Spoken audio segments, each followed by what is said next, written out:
G'day, Dr. Carl, Shirtloads of Science, and today I'm very lucky to have with me somebody I've never met before, but I read about them in the Scientific American. It says here that you are Australia-based online security consultant Troy Hunt, and it says that you're the person behind Have I Been, how do you spell this? Pwned. Have I Been Pwned? So in other words, if you suspect that your email address is in some way implicated with your data being stolen, you go to your website and you type in your email address. Yeah. And then so anyway, welcome. Welcome. Thank you. And so what happens when people do that? Well, usually they just get a big shock because it comes back and it says, here's all the places that your data has been exposed on the internet. Wow. Let me just get that straight. So how do you spell the name of the website? It's like owned, but with a P. So Have I Been Pwned? Pwned. Do you regret having chosen that shortened version now that it's hard to explain or not? I get this question all the And time. where does it come from anyway? Yeah, well, so it comes from gamer culture. So in gamer culture, pwned is a mispronunciation of owned, and apparently it goes back some period of time. I am the king dragon of Thor, and I own you because I have the big spear of power. That sort of thing? Pretty much. And when so I own, so they changed own to pwn, yeah. Right, and then you shortened it to... Well, but pwned is a bit, I guess it's popular culture. Right. And when I was creating this project in 2013, thinking it was just... I know, it's wild, isn't it? We're still here. I was like, this will be a bit of fun. It will last for a while. And then like everything else I'd built, it will fail into obscurity. But it got very popular. But I created this name because it's very hard to get a domain name. So if you want a domain name.com, even in 2013, all of the logical stuff is gone. So I came up with that name and I thought, this will be fun. And now it's stuck, and it's so much ingrained in the culture of the internet and cybersecurity in particular that I can never let it go. It's always going to be Have I Been Pwned. So if I go there, put in my email address, and so what's the website? www.haveibeenpwned.com. Have I been pwned.com. Yeah. And then it'll come up saying, oh yeah, you've had your data stolen this many times in these breaches? Yeah, so what it will do, I mean, let's say my email address, because I've been on the internet for 30-something years and I've left it everywhere, I come back with data breaches. So 30-something times where I've given my data to a website, the website's had a breach, the breach is then circulated on the internet. I've grabbed it, aggregated it and made it searchable. And that's things like LinkedIn. So I was using LinkedIn in 2012 when there was a data breach and my data ended up on the web. So would that be your email address, of course, and then your name, your real name, I'm guessing, and what other information? Well, it depends on the breach. And for LinkedIn, my recollection was it was email addresses and passwords. The passwords? Yeah, which is problematic. Yeah. Shouldn't they store the passwords in an encrypted form to which they only have the key? Well, because this is a science show, no, not encrypted. So they would store them as hashed. So hashing is different to encryption. Encryption is used when we want to store data in a secure fashion and then retrieve it. So credit cards, for example. Okay, so only you can retrieve it. So what's the difference between encryption and hashed? So first of all, whoever has the private key for the encryption algorithm will be able to return the data. So typically that is the website operator if it's a credit card. Yep. A hash is a one-way deterministic digest of text. One-way deterministic digest of text. Mate, I think you've landed on a science game. Keep talking, yeah. Let's go down the rabbit hole of this. So if you think about the way a password works, when we come to a website and we register, we give it a password and it needs to store it. Yep. Now, how do we use that? When we come back to the website to log on, we need to give it a password, and if it matches the one that's stored, then it's correct, and you log on. This is the way authentication works. Yeah. Now, the question then is, how do we store it in a way that's resilient if someone obtains those passwords? And the reality of it is that we actually never need to get the original password back again. We just need to make sure that each time someone comes and they provide a password, is it the same one as they used to register with? So you don't need to know if you're the intermediate person, the good person. You just need to know that it's the same. Yeah, you don't need to know what it is. You need to know it's the same. So what a hash does is a hash takes a piece of input data. Now, in this case, it's a password, but it could be a document or something else of which we want to create a representation such that later on, if we feed the same thing and it matches. So from memory, the LinkedIn example had a hashing algorithm we call SHA-1. And every time you create a password with SHA-1, no matter how big your password is, you get 40 bytes of data out of the other side. And those 40 bytes get stored in the system. Then you come back next time, you put your password in, it hashes it. And because it's deterministic, it's always going to have the same output. When you register and you provide your password, you get a hash. When you come back and log in and you provide your password, you get a hash. And then if they match, it's the same password. So you get to log in. The theory being that if anyone then gets those hashes, they can't reverse them. You can't unhash. And 40, you said bytes or bits? Bytes. So 40 bytes is called 400 bits, which is 2 to the 400, which is an enormous number. Well, what we're ultimately trying to do is have enough, enough entropy in there that we don't have things like hash collisions. So we don't possibly have two pieces of input data where when they both hash, they end up being the same thing, even though they're different. And by the time we have 40 different positions and they're hexadecimal, so we've got 16 in each. So you're the mathematician. What is it, 40 to the power of 16 or 16 to the power of 40? It's probably more than the number of atoms in the universe. Lots of commas. Yeah. So it's a number that is not going to be brute forced or guessed. So brute force for the audience is where you just start off with, let's try password AAAA 50 times, then AAA, then you put a B and a C, and you brute force your way through every possible combination. And to get through that with today's computers would probably take longer than the age of the universe, unless we go to quantum computers, but that's another story. And then we have different problems. We'll talk about that in the next podcast. The problem we have, though, is that when we look at passwords, yeah. you don't have to explore every different possible character in the universe because people adhere to predictable patterns. So you can go to a website, and let's say hypothetically LinkedIn required a minimum of 6 characters, 1 uppercase, 1 lowercase, and a number. Yep. You're going to have passwords that are 6 characters. They'll have a capital letter at the front. They'll have a 1 at the end. And now you just start going through common passwords. And you just hash each one. And if you can hash each one and then compare it to the one that's stored, now you can possibly crack the password. And the problem with an algorithm like SHA-1 is you can create tens of billions of hashes per second on normal consumer-grade hardware. What? So imagine, yeah, that's it. So imagine you get tens of billions of guesses per second. Per second. So one of the things that we've done with password hashing algorithms is we've moved to slower algorithms which are harder to calculate. We've increased workload. So these days we use adaptive hashing algorithms, things like Argon2 and bcrypt and script, and things that instead of being able to do billions of guesses a second, now you're doing thousands a second. So you can still be cracked, but it's going to take a lot more workload, a lot more effort. Wow, we did go down a bit of a rabbit hole when I foolishly asked what's the difference between hashing and encryption. Let's dive into it again from a different angle, probably go down another rabbit hole. I was reading in the New York Times that people who have cars suddenly find that their insurance premiums go up. And what's involved is a data aggregator, apparently. So they're driving a car, and the car knows whether they've accelerated or braked hard, and then that information is stored in a computer and then sent, because every car's like a mobile phone now, and then sent to, say, Ford or Chrysler, and who then sell it to a data aggregator who wants to buy it, who thinks, what can I do with it? And they said, oh, I know, we can sell it to an insurance company. And if it turns out that you, Troy, have been accelerating really hard often on your way to work and braking hard, they'll say, we think you're dangerous, and all you know is that you've stopped a few times because a ball ran in front of your car from the side street, and suddenly your insurance premiums have gone up via this data aggregator. So there's these people who make money just by gathering data and selling it. And these are people who have been busted. So in this article, you should read this article. It's in the Scientific American 2024 December, and you're here on pages 82 and 83. We'll start off with one of the early big data breaches. Was one of the first ones Ashley Madison? So it certainly wasn't one of the first ones, but I'd say it was the most notorious one. We just had the 10th birthday of the Ashley Madison data breach. And what was Ashley Madison website? Was it a dating website? Well, it was a very, very particular kind of dating website. So the strapline for Ashley Madison was "Life is short, have an affair." That's pretty brutal.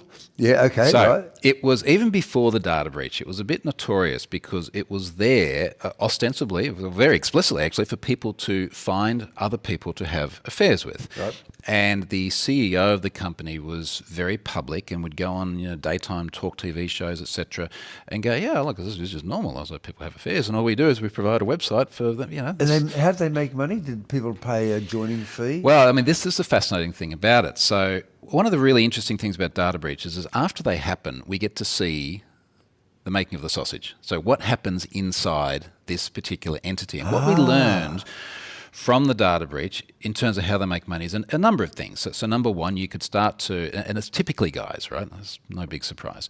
But you'd typically find two people starting to have a chat, and they'd be charged money in order to take that discussion further and start to identify each other and possibly hook up. Oh, so it was free at first. It was sort of like a bait and switch. You can talk to somebody, and then if you want to get more involved, then you have to give your credit card number so you could have a private discussion in your own little area. Yeah, and what we learned when that data breach came out is that a lot of the women that the guys thought they were talking to were actually bots. They called them engagers. So bots back then? Oh yeah. I mean, look, bots just code.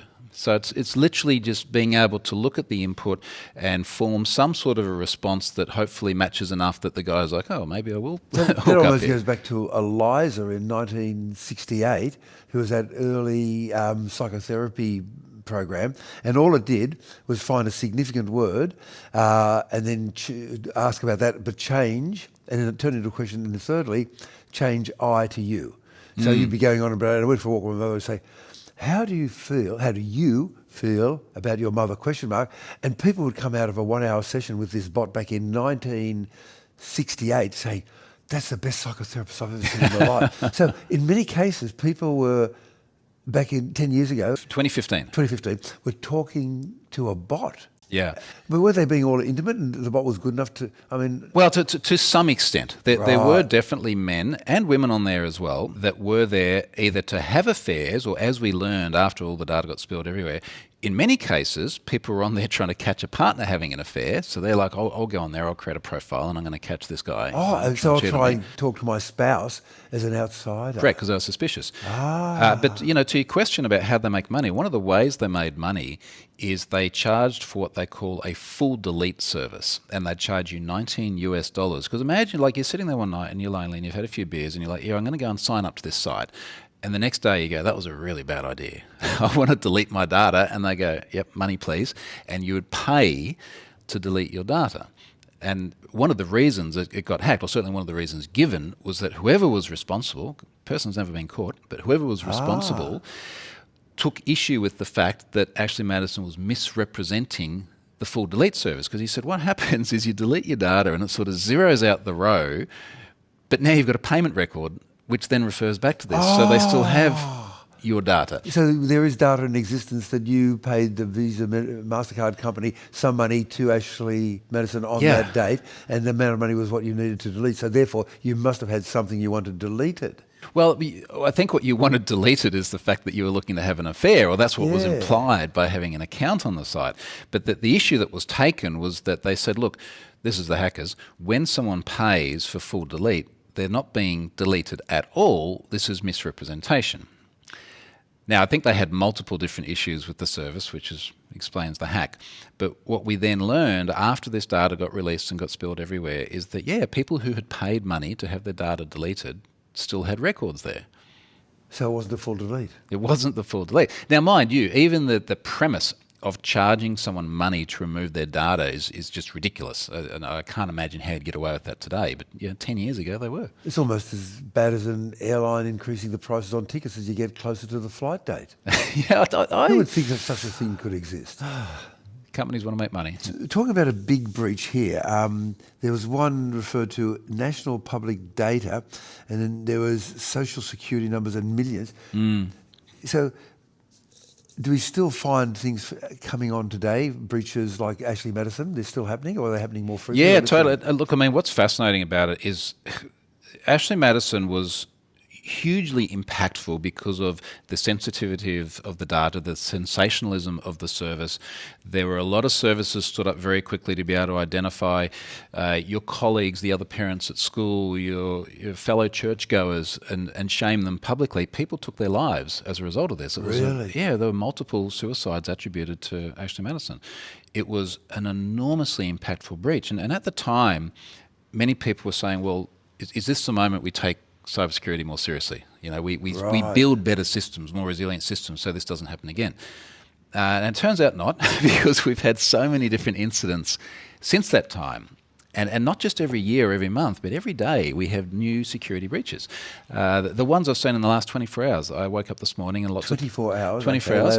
I've seen lots of people sending me messages from KLM, the Dutch airline. Yep. The world's oldest airline, apparently. Well, they've now been breached as well. Seems very similar to Qantas, which was only was it last month or the month before? Very recent. Yesterday afternoon, my wife and my daughter's favourite jewellery shop, Pandora also has had a data breach. So all of these big names are having breaches of one kind or another. Okay, suppose I go on to Have I Been Pwned.com, that's you, right? I go there, I put in my email address, and I find that I was breached yesterday. How do these breaches affect us citizens personally? Yeah, it's a good question, and it's a combination of, well, what was the data exposed? So let's say it was LinkedIn and my password. So 2012, my email address and my password. So what's the impact to me? I might get some spam because it's my email address. It might be targeted spam because they know I have an association with LinkedIn. The password for most people is the more concerning one because the password, because of the prevalence of reuse, tends to be the key to your digital life. Oh, 123, my birthday, name of dog. There we go. So, and this is what people are doing because they've got this thing in their head that passwords need to be memorable. You need to remember your password. Therefore, to be memorable, it's going to have to be something that's fairly simple. Right. We'd love everyone to have a password manager and create strong, random, unique passwords with lots of stupid characters that you never remember, but they get filled from your password manager. But most people don't do that. So when there's a breach and the password gets exposed, you now have the email address and the password for someone on the internet. And that unlocks all of these other things. So who knows if that email address and password from LinkedIn is the same as your social media profiles, your shopping, your banking, your email address. And if you get into someone's email address, that's now the mechanism by which you can reset all of the other accounts. We've all done password resets before. You've forgotten your password, put your email address in, get an email. But it comes to you via your provider. How do they make sure that that email comes to them, the bad person, rather than to you? Well, the bad person's got access to your email account because you've used the same email address and password on LinkedIn as you have on, say, your Gmail account. I went looking through my total list of passwords. There's several hundred. Yeah. And this is what I think surprises people, where they go, well, I really don't have that many. It's like, well, you've lived through COVID. During that time, we all went online and we bought so much stuff online. And just in general, we do, regardless of the fact we've got locked down for years as well. We all have dozens, if not many, many hundreds of passwords, particularly if you've been on the internet for a while. Well, what's the worst case scenario that can happen to somebody from a data breach? Would they, for example, have their money stolen from their... Well, take me through it. Well, I mean, think about what it is. Your way up from mild up to severe. The mild is spam. Okay. The mild is you're going to get emails to that address because now someone has that. It's gone into a great big spam list. And then we start escalating up. Well, if it's targeted spam, someone has an association to the service, so you can craft that more. That's one step away from phishing. We know that you're using this service. Let's start to actually send email to create a little bit more confidence in legitimacy. Let's say the data breach had email address and password and also your phone number and your date of birth. And if someone who wants to engage in some phishing attacks has that information... Phishing spelled P-H-I-S-A. Yep. Yeah, rather than F. Yep. That's the one. So if they can then send you emails that have that information in there and you receive an email and go, oh, that is my date of birth and that is the password I use. Now that's starting to look a lot more realistic. One of the ones we've seen a lot is people will get this email which says, we have caught you enjoying yourself at your PC and we've hacked your webcam and we've captured video of it, watching certain sites. And inevitably there is some proportion of the population which is like, okay, well that is feasible. And then it says, and this is the password that you use. So from a confidence perspective, from a social engineering perspective, if you start to tick those boxes and you go, oh man, that is my password. And then they say, here's my Bitcoin address, please send me some Bitcoin, otherwise I'm going to release this to your family and friends and your colleagues. And a tiny proportion of people who receive that email pay the ransom. The vast majority don't, and nothing happens. Right. And then can it go to actually getting into your bank accounts? Yeah, absolutely. And taking your money? So apparently Aussies are up for about $3 billion a year in fraud. Really? Which is what's reported, because a lot of people don't report fraud. They feel embarrassed or there's a stigma around it. So that's fraud, taking money out of their bank accounts, or a different sort of fraud? For example, it could be taking money out of bank accounts. It could be tax fraud. It could be faking the real estate agent's address when you're buying that property and sending the deposit to the wrong bank account. All of these different kinds of financial fraud. We're up for billions of dollars a year. So it impacts us in really tangible ways, unfortunately. Is there any way to catch these people? Yeah, and look, it does happen. We certainly catch fraudsters here on our shores in Australia. We catch them in friendly countries as well. Unfortunately, many of them, such as the hackers behind the Medibank issue in 2022, that was the ransomware, the AFP has named them, they're Russian citizens. So good luck. We can't do much with that. You just opened a whole big can of worms. What was this Medibank fraud? Medicare. So Medibank or Medicare? Medibank. Medibank, so that's a private Healthcare. Healthcare company, yeah. Yeah. And how many people belong to that? There are about 11 million people who are customers of Medibank. And it's a private health company. Yeah, correct. Which is a significant portion of our. That's half the population. 20-something million here. Yeah, so it's a massive. And mind you, this was just after Optus, our second largest telco, which also had about 10 million people in that data breach. So we had these back-to-back incidents in late 2022. And the Medibank one was particularly damaging, coming back to the topic as well of what's the impact on individuals. It was damaging from the impact on privacy perspective. So when Medibank was hacked, the hackers asked for money. From memory, I think it was about $11 million or something like that, which is a lot of money, but maybe a lot of money for not a lot of money for our largest health insurer. And they said, give us the money or we're going to dump the data. And Medibank didn't pay, so they started dumping the data. And they started by dumping the list of people who'd had abortions.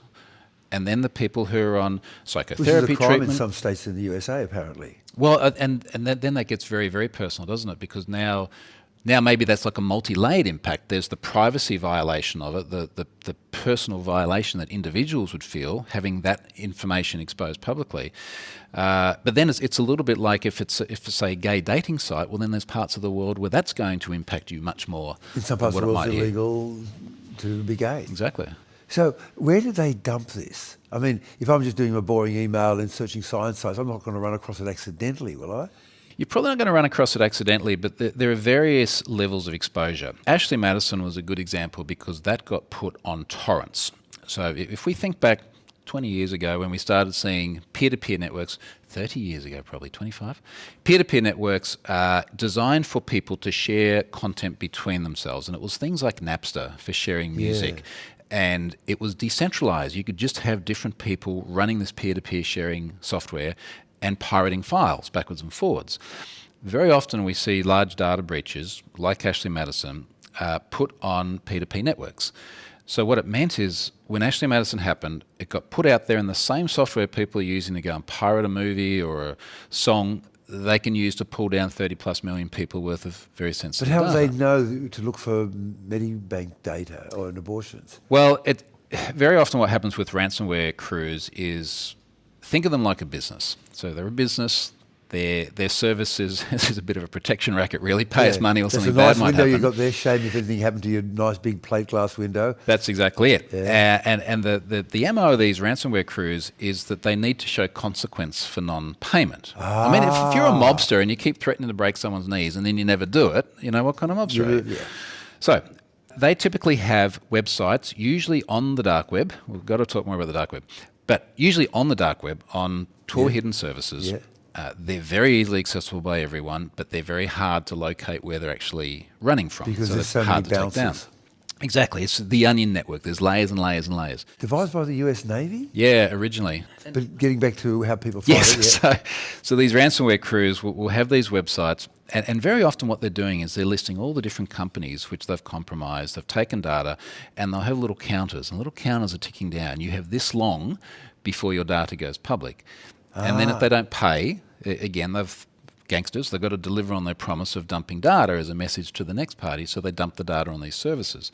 So the likes of Medibank were dumped on Tor hidden service ransomware sites. Tor meaning the onion router, yeah. Right, because there's so many layers. So in the case of a person who had an abortion, the counter would go down, and then who would have to pay out? Would it be Medibank or the person who had the abortion? Well, gee, with so many rabbit holes here. So that is the most likely scenario. So the organisation that has been compromised is the one that's being ransomed. Money is being requested from them. Many organisations, including in Australia, do pay and then the data doesn't leak, hopefully. It doesn't, at least this time. But then that would mean that if somebody saw that you, for example, hypothetically, you had an abortion, I know it's hard, but we'll just say you had an abortion, and you happen to live in a state in a world where abortion is illegal, then they could find that you had had an abortion and then contact you directly and say, pay us $500 or else we'll leak to the local authorities that you had an abortion and you'll end up in jail. Yeah. So that's a possible... there are so many rabbit holes. Look, can we sort of stop here and then start again and do a second episode? Yeah, and that's a yes? Yes, we can definitely do that. And I have a specific example of where that's happened in the health sector as well. Well, tell us then and we'll go to the... All right, so there was one a few years ago. It's a Finnish psychotherapy service called Vastaamo. Psychotherapy in Finland where they have saunas. Okay, talking your language. Yeah, so okay, yep. They love the saunas. Apparently they also like online psychotherapy services. Yep. And Vastaamo got breached and the hackers tried to ransom Vastaamo. Yep. Vastaamo didn't pay. So they went through and they just tried to ransom all the individuals in there. And they said, give us money. And the guy has subsequently been caught, thank God. But give us money or we're going to dump all of your data. And eventually they did dump all of the data. Some people paid some ransom. But like imagine you're there with whatever troubles it is you have in your life and you're using online psychotherapy services to try and feel better about yourself. Yeah. And then someone's like, I've got all your clinical notes. I'm going to dump this publicly unless you give me money. You know, the possible human ramifications from that are insane. Wow. Okay, we'll continue this diving in the rabbit holes in part 2. And just before we finish, how can people find you and follow you in your fine work? Troy Hunt says here, Australia-based online security consultant Troy Hunt. Yeah, how do they find TroyHunt.com, and then there's links to whatever your favourite social media platform is. Okay, look, thank you very much, Dr. Troy, and we'll catch you in part 2. Thanks, Dr. Carl. Shirtloads of Science is washed, spun and aired by the University of Sydney.